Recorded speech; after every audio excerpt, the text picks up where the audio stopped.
May kakilala kayong magaling kumita pero ika nga parating walang pera. Hindi porket may sweldo ka, may kita ka, ay magkakapera ka. Yan ang pag-uusapan po natin sa episode na ito. Hi there, this is Chinky Tan, your pambansang wealth coach. Alam nyo, at the end of the day, it's not how much money you make, it's how much money you keep. Hindi mahalaga kung magkano kita mo, kung magkano ang natitira sa kinikita mo. Kaya kailangan po, napakahalaga na tayo po ay magkaroon ng financial literacy. When you say financial literacy, matuto kang humawak ng iyong pera. Paano ba yung financial literacy na yan? Siyempre naman, kailangan matuto kang mag-budget. Dapat alam mo kung saan napupunta ang kita mo. Natatanong mo na ba sa sarili mo at the end of the year or at the end of the month, saan kaya napunta ang kinita ko?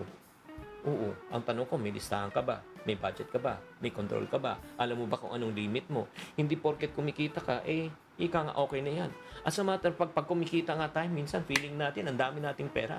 Pero pag wala pang A15, hanggang A30 yan, wala pang A15, nanganganib ka na. Di ba? Kaya kailangan matuto po tayo ng budget. Pangalawa, matuto rin tayo na magdisiplina. Kasi minsan, may budget, pero kulang tayo sa disiplina. Sino po sa inyong guilty? Pakitaas sa mga kamay. Di ba? Lumabas na, nakita natin yung piso sale. Nako, bumili na tayo. Di ba? Meron naman shopping. Di ba? 80% sale. Nako, add to cart na naman tayo.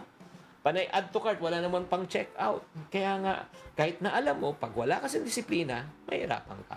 Pangatlo, paano malaman kung financial literate ka na? May emergency fund ka. Diba? Hindi to extra money.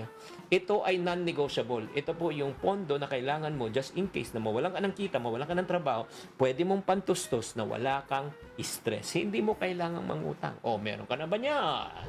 Pang-apat po. Napakalaga, paano malaman na financial literate ka na? Marunong ka na mag-invest. Na meron kang sobra, napapalago mo ng kita mo. Di ba?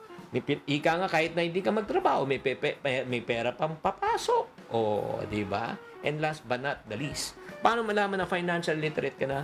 Patuloy ka talagang natututo. Yung parang nagpapasa ka, nanonood ka, nakikinig ka, nag-a-attend ka ng mga seminar.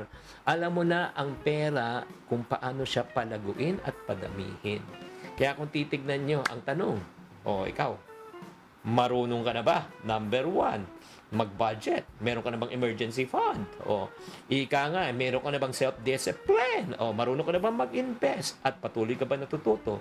Pag ang sagot mo ay none of the above, ibig sabihin, kulang pa ang iyong kaalaman. Pag kulang pa ang iyong kaalaman, ano pang ginagawa mo?